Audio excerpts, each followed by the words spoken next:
que pueden ser prioritarios para el desarrollo del país. En estos, pues tenemos la modernización, eficiencia y seguridad del Aeropuerto Internacional Aurora, que tiene un costo de 120 millones. La institución contratante es el Ministerio de Comunicaciones. Tenemos el Metroriel, que es FEGUA y la Municipalidad de Guatemala, con una inversión en CAPEX de 770 millones.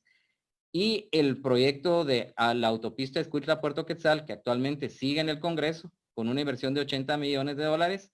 El sistema de transporte público nuevo, que estamos haciendo un estudio del corredor Eje Oriente-Occidente. Esto es actualmente está en una consultoría en desarrollo.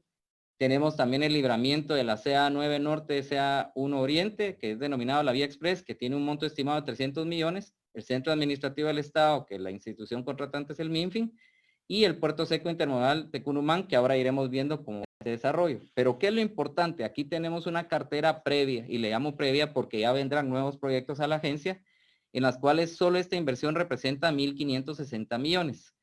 Hemos hecho desde el año pasado ejercicios de simulación y esto subiría aproximadamente más de un 4% el PIB del país si todo esto se contratara en el día de hoy. Entonces, ¿qué quiere decir esto? Los proyectos de APP pueden contribuir a reducir esa brecha que estamos generando. Rápidamente, pues el tema de la modernización, seguridad y eficiencia del aeropuerto La Aurora podría generar más de 6,000 empleos directos y 75,900 indirectos. ¿A través de qué? De que venga un participante privado que mejore la infraestructura ya identificada para el lado aire y tierra del aeropuerto y de esa manera opere durante un periodo de más o menos 25 años el proyecto. ¿Esto qué implica? Que toda esa operación aeroportuaria ya solo va a ser fiscalizada por la Dirección General de Aeronáutica Civil y los ingresos del proyecto sería a través de tarifas aeroportuarias e ingresos comerciales.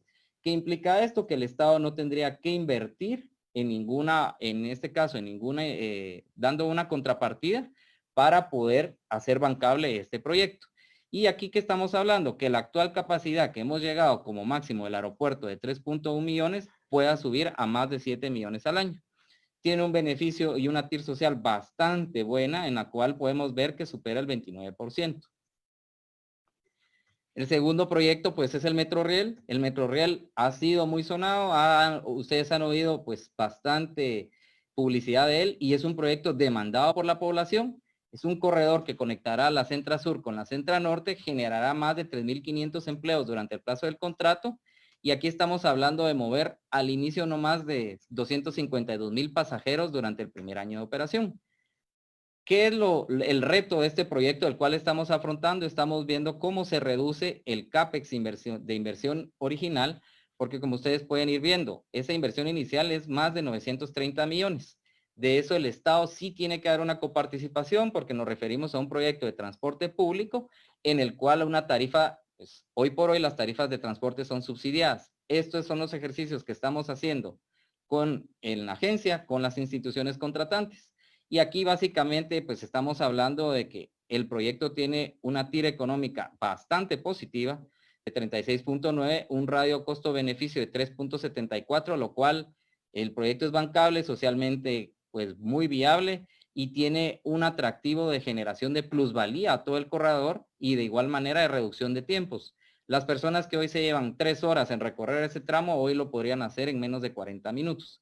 Entonces, proyecto atractivo en el cual se va a utilizar el derecho de vía ferroviario y en el cual podamos mover a gran cantidad de los pasajeros que se movilizan desde Villanueva hasta el extremo norte.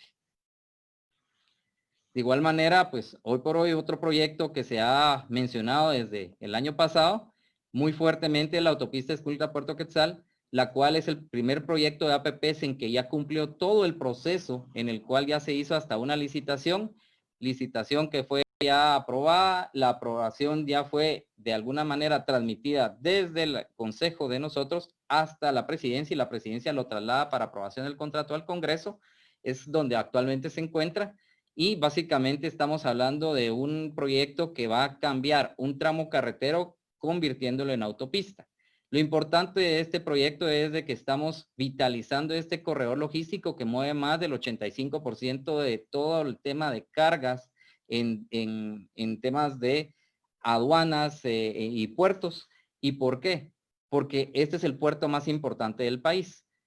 El costo de inversión estimado es de 80 millones de dólares ¿Y qué es lo que se ha logrado? Pues del año 1 al año 8, esta es la diferencia en una APP, no se cotiza o no se contrata a ver a quién es el que hace la obra más barata, sino quién le ofrece más canon al Estado. En este caso es del año 1 al año 8 el 4%, del año 9 al 25 el 41.13%. ¿Qué representaría esto? Pues en una estimación muy general y muy conservadora, donde la demanda de usuarios se va a mantener, estaríamos hablando que esa cantidad de usuarios que ustedes pueden ir viendo de 14,000 usuarios durante el primer año de operación, si se mantuviera sin mayor crecimiento a un 2%, el Estado recibiría más de 1,100 millones. Entonces, es un proyecto atractivo, el Estado no va a recurrir en una inversión directa, sino que será el participante privado quien hará todas las inversiones y construcciones. Tenemos el sistema de transporte público masivo de pasajeros Eje Oriente Occidente, que este es el corredor más importante de la ciudad. De hecho, este corredor es el que mueve más de 300,000 usuarios y que es lo que se estima. No obstante, lo que se está haciendo el estudio es de que ya salgamos de la esfera de planificar solo en la ciudad de Guatemala y el proyecto ya va más allá. Es romper e innovar en el tema de área metropolitana guatemalteca, que esos son los desplazamientos que se dan donde la ciudad capital, por ser el mayor generador de inversión y atractor de inversiones, ya tiene pues mayor cantidad de visitantes al día. Se estima de que ya son más de 3.5 millones los que entran y salen. Entonces, en este caso estamos agarrando el corredor más viable que tiene mayor corredor de vehículos y mayor corredor de transporte público. Estamos en la fase de estudios de estructuración para determinar cuál combinación de sistema de transporte público es la que se tiene que hacer aquí y determinar los puntos de origen y destino. ¿A qué me refiero? Es probable que el corredor llegue más allá de Misco y pueda llegar hasta San Lucas, y en el caso de la carretera al Salvador, puede o no que suba carretera al Salvador o que se desvíe previamente. Esto es en función de la demanda. Esto es lo que se está analizando e incluso se analiza si es a través de la calzada San Juan o de la Roosevelt. Todo esto es lo que se está ahora desarrollando a través de un estudio de preinversión y que como ustedes pueden ir viendo de que los ingresos serán a través de pasajes más ingresos comerciales y coparticipación del Estado cuando se defina. Esto es muy importante, todo proyecto de transporte público hasta que en Guatemala exista un ajuste tarifario, siempre va a requerir inversión del Estado.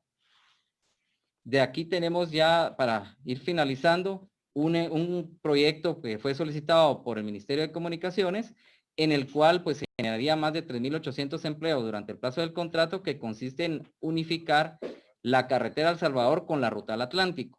Pues es un corredor que es bastante utilizado para temas de carga y para algunos desplazamientos de personas que por temas laborales se desplazan en esos corredores, y pueden ir viendo que las evaluaciones que hacemos es un proyecto con una tasa interna de retorno muy atractiva, 9.33, una tira económica del 12.4, y esto qué implica, si es viable bajo todo punto de vista económico de proyectos. Actualmente estamos terminando las evaluaciones con el Ministerio de Comunicaciones para hacer algunos ajustes complementarios y detallados al estudio de prefactibilidad que desarrollamos.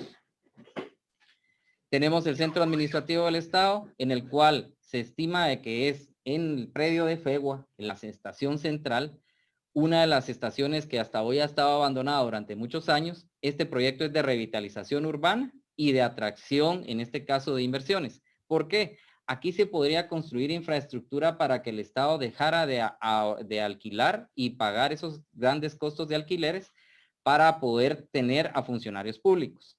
El proyecto se hace viable porque prácticamente estos pagos por disponibilidad que se están hablando sería el alquiler que hoy se está pagando a un precio mayor, a un precio más reducido, y albergar de alguna manera en una infraestructura que pueda prestar servicios y que pueda dar toda esta infraestructura y que al final del contrato le queda al Estado. Ya en esto ya se superó la fase de precalificación y actualmente estamos en aprobaciones con las instituciones, como en este caso el IDAE, para algunos permisos que se tienen que generar. Finalmente, pues tenemos el proyecto del Puerto Intermodal Tecunumán, que este es otro proyecto que fue priorizado en su momento por el Ministerio de Economía, y pues al final este proyecto ha ido caminando en coordinación con la agencia y otros actores, y ya actualmente ya está construido un 99%. Básicamente ya solo falta la habilitación del puerto de Rodolfo Robles y que se determine cómo se va a dar la operación de este proyecto.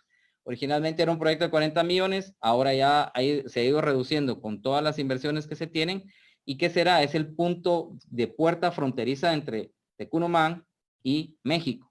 ¿Qué estamos hablando? Que aquí ya va a poder entrar la carga o enviarse carga desde Guatemala a México, incluso Estados Unidos, vía tren. Eso nos va a abrir la puerta a reducir costos de operación. Hoy por hoy todo ese trasiego se hace en ese punto fronterizo y ustedes bien saben de que no pueden ingresar camiones guatemaltecos en México. Entonces, esto va a reducir costos y va a ayudar en un montón al movimiento de la carga que se pueda usar. Entonces, básicamente, ahí me quedaré yo con los proyectos de la agencia, haciendo la salvedad de que estamos ya trabajando en una nueva generación de proyectos en las cuales vamos a poder generar proyectos que puedan reducir la brecha de infraestructura que tiene el país y poderlos desarrollar en un tiempo más ágil. Muchas gracias.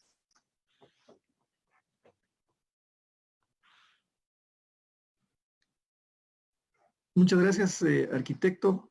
En el formato estaban las preguntas hasta el final, pero creo que es bueno al final de cada presentación hacer por lo menos alguna de las preguntas que han venido. Quisiera preguntarle, arquitecto, respecto de las reformas legales a la ley de ANADIA, porque algunas de las preguntas tienen que ver con los requisitos o las necesidades de algunos trámites y aprobaciones en el Congreso para que los proyectos sean más fluidos y más factibles. ¿Cuáles son los 2 o 3 obstáculos que ustedes quieren superar con el proyecto de reformas a la ley que están empujando? Pues mire, pues le agradecemos la pregunta. De hecho, nosotros estamos en un proceso de promoción de la reforma. El Consejo ya aprobó la versión que tenemos para esto. Básicamente, ¿qué estamos buscando? Uno, el más importante es básicamente cómo se va el ámbito de acción de la agencia. Como les mencionaba al inicio, nosotros estamos limitados en desarrollar infraestructura de salud, educación y agua. Ese es un tema de que pues el país necesita mucho de esto. Hoy con la pandemia se ha visibilizado. Muchas veces lo dice el presidente, pues a él le está cayendo encima todo este rezago que tenemos de infraestructura de todo nivel.